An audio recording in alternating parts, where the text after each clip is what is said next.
Resenha do TJSC.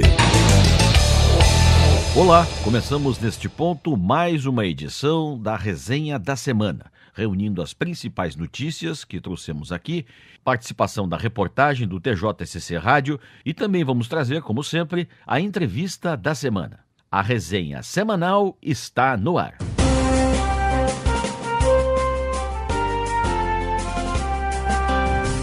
Corregedoria-Geral da Justiça faz visitas técnicas às comarcas da Serra Catarinense. A passagem da Corregedoria pela Serra Catarinense na última quinta e sexta-feira possibilitou visitas técnicas às comarcas de Lages, Otacílio Costa, Campo Belo, Correia Pinto e Bom Retiro. Acompanhado por 3 juízes corregedores, o Corregedor-Geral Desembargador Henri Petri Júnior ouviu os magistrados e servidores dessas unidades do Judiciário. Em Lages, os corregedores estiveram na Vara da Fazenda e Execução Fiscal. Em 6 meses, como titular, a magistrada Karina Malisca Paiter diminuiu 11 mil processos de um acervo de 41 mil e instituiu a perícia integrada em ações de medicamentos. Na Vara da Infância e Juventude, o que chamou a atenção do desembargador Petri foi a atuação dinâmica do juiz Ricardo Alexandre Fiuza e o engajamento da equipe. Na oportunidade, a Corregedoria-Geral da Justiça realizou a Ouvidoria Judicial, que integra o trabalho de correições presenciais na 6ª Turma de Recursos, Vara da Família e Sucessões e Vara da Infância e Juventude e Anexos. Repórter Gabriela Halpe.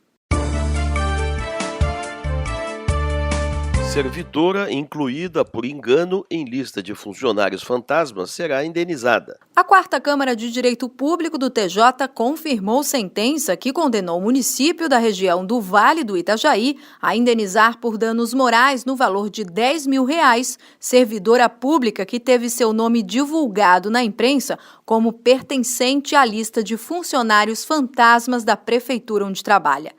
Ela alegou ser servidora efetiva municipal desde o ano 2000 e que, na época dos fatos, 2009, ocupava um cargo comissionado na Secretaria de Educação, tendo cumprido normalmente sua carga horária de trabalho. A decisão foi unânime. Repórter Gabriela Halpe. Confira novas edições sempre aqui no canal do TJSC Rádio. Estamos apresentando aqui pelo TJSC Rádio a Resenha da Semana. Pleno elege novos juízes, efetivo e substituto, para o Tribunal Regional Eleitoral. O juiz Jaime Pedro Bum, da Vara de Execução contra a Fazenda Pública e Precatórios da Comarca da Capital, foi eleito para o cargo de juiz efetivo, categoria Juiz de Direito do Tribunal Regional Eleitoral de Santa Catarina, na vaga aberta em decorrência da promoção do magistrado Antônio Zoldan da Veiga ao cargo de desembargador. Em eleição disputada por 18 magistrados, o juiz Bum obteve 36 votos. Para o cargo de juiz substituto, categoria Juiz de Direito do TRE Santa Catarina, que vagou em razão do término do primeiro biênio do juiz Stefan Klaus Radloff, foi eleito o juiz Luiz Francisco Del Piso Miranda, da 1ª Vara da Fazenda Pública da capital. Ele obteve, em segunda votação, 36 votos contra 35 sufragados em favor do juiz Osmar Mor. Repórter Gabriela Halpe. Você está acompanhando a resenha semanal. Nós vamos fazer um intervalo e já na volta o espaço da entrevista da semana. Hoje nós vamos trazer de volta para cá a conversa entre a jornalista Renata Kerber e o desembargador Hélio do Vale Pereira sobre os 30 anos de aniversário da Constituição Federal Brasileira. Um instante só, depois do intervalo, a entrevista da semana.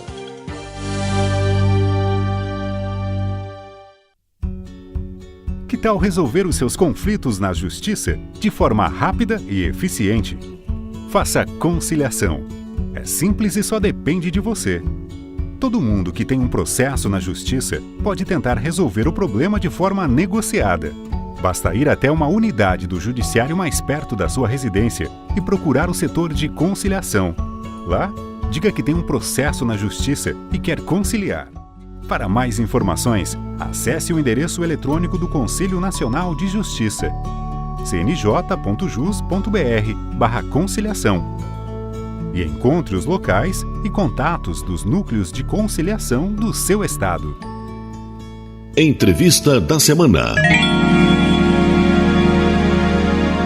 Muito bem, já estamos de volta com a resenha semanal. E agora é a vez da entrevista da semana.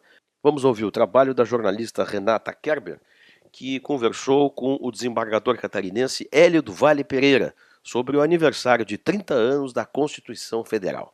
Vamos ouvi-lo. Eu começo lhe perguntando quanto aos direitos fundamentais. O Estado brasileiro, na sua opinião, tem conseguido cumprir com as garantias previstas na Constituição? Não tem conseguido, né? Agora, tem que se ver algumas questões aí. Nós temos uma Constituição muito ampla, né? Quase que prolixa. Então, ela é pródiga em prever direitos. E em algumas situações é como se alguns autores hoje não gostam de falar, nem muitos juízes, que são normas programáticas, quer dizer, normas assim muito abertas, né? Então, se prevê absolutamente de tudo. Se a gente pensar em termos de eficiência do Estado, o Estado tem sido ineficiente. Agora, acho que o Brasil em si, 30 anos de Constituição, nesses 30 anos, melhorou muito. Tem uma figura que eu acho que é interessante, Renata, que é assim, todo dia a gente lê o jornal, todo dia tem notícia ruim, né? A sensação que nós temos é que todo dia o mundo piora, o Brasil piora todo dia. Se eventualmente a gente tivesse um jornal que tivesse o compromisso de cobrir os últimos 30 anos, um jornal único, o país teria melhorado, o país em si teria melhorado, talvez até apesar do Estado. Porque o mundo melhorou, ainda que a gente não tenha essa percepção, né? As condições de vida, ainda que lentamente no Brasil, talvez em menor passo do que outros países desenvolvidos, mas nesse período as coisas realmente melhoraram. Eu acho que isso não tem como ser ignorado. Nesse ponto eu posso até ser tido como um otimista. Estamos vivendo um momento político muito importante com a atuação da Operação Lava Jato, com a utilização do Instituto da Delação Premiada. Na sua opinião, esse instituto está sendo utilizado conforme os preceitos constitucionais? Não acompanho esses processos. Há muitos anos eu estou afastado da jurisdição criminal, mas o que se vê pela imprensa me desperta muita simpatia. A nossa Constituição é uma Constituição garantista no sentido de estabelecer ampla defesa. Mas eu acho que nisso há muita confusão. Acabou se romando no Brasil uma confusão entre ampla defesa e impunidade, pura e simplesmente uma surpresa de que a justiça criminal, as investigações policiais, as investigações do Ministério Público possam ser realmente eficientes e usar instrumentos diferentes daqueles que a gente estava acostumado há tempos passados. A delação não condena ninguém.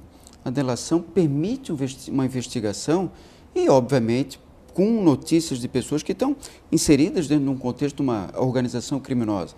A partir dali, polícia e Ministério Público vão ter possibilidade de trazer outras provas e o juiz condenar. Então, ninguém vai ser condenado puramente por uma delação. Acho que tem que ser feita essa distinção, isso é importante. Agora, a Constituição garante a defesa, mas não garante a impunidade, são coisas distintas. Especificamente no que tange à possibilidade de prisão após decisão de segunda instância, qual é a sua opinião a respeito? Olha, essa discussão me surpreende muito. Eu acho surpreendente que nós discutamos que alguém venha a ser preso só depois da decisão do tribunal. Em outros países, de tradição democrática muito maior do que a nossa, o natural, o normal, muitas vezes até responder como regra o processo preso, em casos graves, evidentemente, e inquestionavelmente preso até depois da condenação de um juiz. No Brasil até se rumou por uma cautela adicional de uma condenação que seja confirmada por um tribunal. É razoável, aceitável. Então nós teríamos assim uma garantia ainda maior. Agora, a partir dali, o natural é realmente dar execução ao cumprimento da pena. Isso não espanta em lugar nenhum do mundo, só no Brasil, onde se faz essa confusão, vou insistir, entre ampla defesa e impunidade. São coisas totalmente diferentes. Eu vou até assim, tentar dar um exemplo assim, extremo. A se levar as últimas consequências à prisão só depois do trânsito julgado, nós sempre teríamos a possibilidade do Supremo Tribunal Federal dar a última palavra. São 11 ministros, são 11 juízes, num país de 200 milhões de pessoas. Isso é absolutamente inviável. Veja que nós temos um Tribunal de Justiça na área criminal composto por 20 membros e tem dificuldades para cuidar apenas do Estado de Santa Catarina. Nós teríamos que multiplicar, então, a capacidade de trabalho dos ministros de uma forma, assim, absurda. Ou seja, isso é um mundo de fantasia, é um puro compromisso com a impunidade. O senhor acredita que a Constituição está adequada quanto à sua extensão e abrangência, ou deveria ser mais enxuta como em outros países? Há tradições diferentes, né? No Brasil, realmente seria praticamente inviável a gente imaginar uma Constituição que fosse assim, é muito mais limitada. A Constituição dos Estados Unidos é famosa por ter sido editada em 7 artigos, mas os artigos lá são bem maiores do que a gente imagina, não eram 7 frases, né? Então, em nenhum país hoje seria viável uma Constituição muito limitada. É claro que uma Constituição extensa permite divergências, polêmicas, controvérsias, mas eu acho que em 88 nós vivíamos um momento muito difícil de transição de uma ditadura para uma democracia e havia realmente a preocupação de deixar as coisas muito claras. Então acho que foi bom, em última análise, que a Constituição realmente fosse extensa para determinar que as situações fundamentais do Estado e do cidadão viessem expostas com clareza, com muita minudência. Muito bem, nós vamos fazer um rápido intervalo. Nós estamos aqui acompanhando o trabalho da jornalista Renata Kerber, que entrevistou o desembargador catarinense Hélio do Vale Pereira sobre os 30 anos da Constituição Federal Brasileira. Um instante só, intervalo, a gente já volta nesta resenha semanal. Você já ouviu falar em jurado voluntário?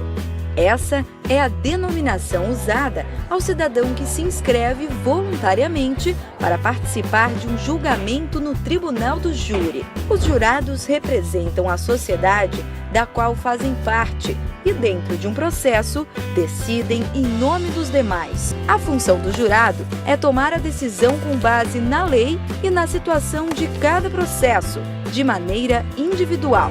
O Poder Judiciário de Santa Catarina conta com a sua colaboração.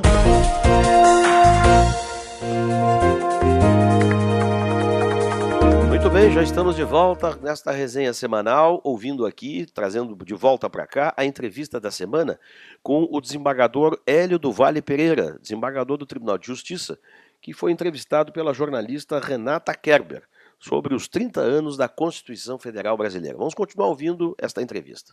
Qual a sua opinião quanto ao ativismo judicial frente à Constituição? Acho que é importante. Tem um exemplo, eu acho que é muito relevante. Há uns anos atrás, e já faz bastante tempo, começaram a surgir processos nos fóruns exigindo do Estado tratamentos para portadores do HIV. E era realmente uma surpresa, né?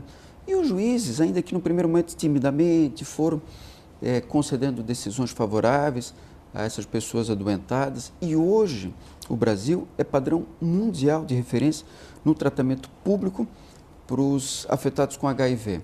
Mas isso, em boa medida, acredito que tenha sido por parte de uma Constituição Judicial. Foi um ativismo que gerou frutos excepcionais. Mas aí nós chegamos também a um ponto extremo, né? Onde todas as pessoas hoje vão ao juízo pedindo um remédio. E aí eu acho que é um momento de autocontenção para também não imaginar que o judiciário possa criar as riquezas e criar as políticas públicas, nesse caso, de tratamento à saúde. Isso não existe em lugar nenhum do mundo. Acho que tem momentos de avançar e tem momentos de recuar. Qual o ponto de equilíbrio? Onde é que está assim, a precisão dessa balança de farmacêutico? Acho que isso ninguém sabe, né? A gente vai aprendendo com erros e acertos, né? Sob esse aspecto, eu lhe pergunto, há uma sobrecarga do sistema e como minimizar isso? Muito, muito, muito. O judiciário foi ampliando a sua atuação, o que é bom, porque é a função do judiciário mesmo, é um direito do cidadão perseguir a justiça, mas há momentos em que o judiciário vai de tal modo, de uma forma tão aguerrida, que realmente acaba criando um embaraço nas contas públicas, né? Tem uma situação envolvendo assim a matrícula de crianças em creche, foi reconhecido como direito. E nós acabamos concedendo essas liminares, eu concedo o tempo todo, e o executivo muitas vezes acaba não acompanhando, né? Há uma sintonia muitas vezes entre aquilo que a Constituição prevê, aquilo que o juiz determina para ser implantado e a lentidão administrativa. É difícil chegar num ponto certo, né? Acho que tem que ser limitada essas intervenções no caso de extremos, casos de direitos relevantes, casos essenciais, onde a omissão de outros poderes possa ser constatada, mas nós vamos ter que chegar num ponto viável, né? Qual é esse ponto? Não sei. Nós não podemos conceder, vou colocar assim um exemplo, um tratamento de vanguarda que surgiu ontem no Japão, para um único paciente. Isso realmente não faz sentido em termos de contas públicas, né? Tem que ter uma previsibilidade, tem que ter uma análise global. É difícil chegar nessa definição. A atual Constituição tem condições de perdurar pelo menos mais 30 anos? Eu acho que tem plena condição, Renato. Eu acho que o essencial é a gente ter esse espírito democrático, liberdade, eleições livres, como de fato nós temos. Disse o ministro Barroso, vou dizer novamente, quem ganha, leva. E quem leva, cumpre as regras do jogo. Então nós temos que ter essa concepção de que o país fez há 30 anos uma escolha pela liberdade e pela democracia. Um tem que respeitar o outro. E assim nós temos que viver. Então, nós vivemos um momento assim, extremamente conturbado, né? Cada um parece assim, dono de uma verdade. Isso é uma enorme bobagem. A democracia é exatamente essa vida de polêmicas, de controvérsias, onde uma maioria vai vencer esporadicamente, mas não no sentido de impor uma ditadura à minoria. A base é essa. Quem quiser jogar esse jogo, tem que jogar com democracia. E a democracia tem que ser para sempre, né? Agradecemos mais uma vez a sua participação aqui com a gente, doutora. Muito bem, foi a entrevista semanal dentro dessa nossa resenha. A gente sempre traz para cá um bom papo da semana. Desta vez, o trabalho da jornalista Renata Kerber, que entrevistou o desembargador Hélio do Vale Pereira, desembargador do nosso Tribunal de Justiça de Santa Catarina, sobre o aniversário de 30 anos da Constituição Federal Brasileira. Foi a entrevista da semana nesta resenha, mas estão chegando aí outras notícias importantes na resenha semanal.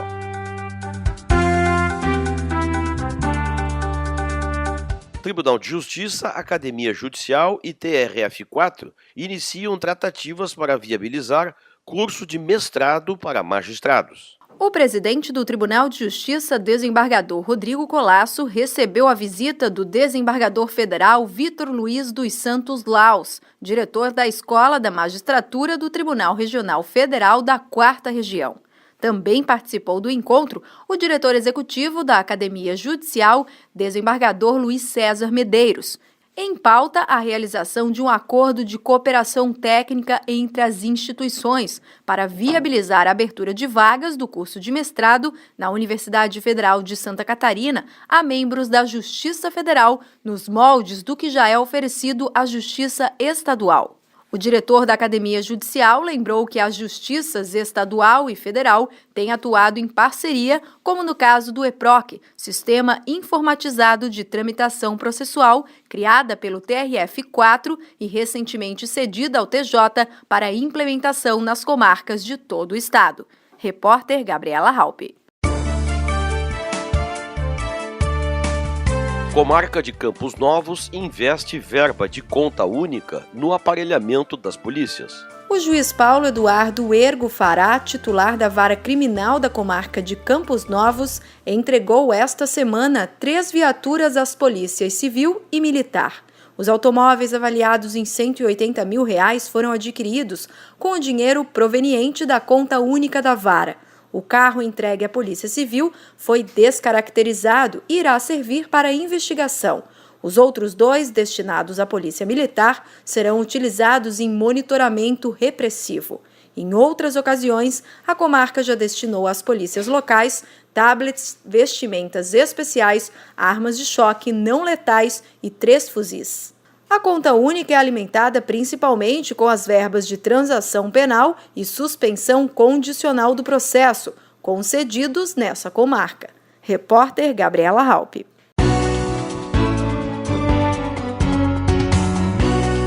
Você está acompanhando pelo TJSC Rádio a resenha da semana. Semana Nacional da Conciliação receberá cidadãos com ações sociais e de cidadania. Na próxima segunda-feira tem início a 13ª Semana Nacional de Conciliação, que em Florianópolis será realizada na Praça Tancredo Neves, em frente ao prédio do Tribunal de Justiça de Santa Catarina. O evento é organizado pelo Sistema dos Juizados Especiais e do Núcleo Permanente de Métodos Consensuais de Solução de Conflitos, coordenado pela desembargadora Janice Garcia Ubiali. Além dos processos pautados nas comarcas e no Tribunal de Justiça, haverá um espaço no Fórum Central para audiências conciliatórias pré-processuais, relacionadas ao Procon, Casan e Celesc, além de outras instituições bancárias e de prestação de serviços. Também está programada uma série de atividades que visam envolver toda a comunidade em ações sociais e de cidadania. Repórter Gabriela Halpe.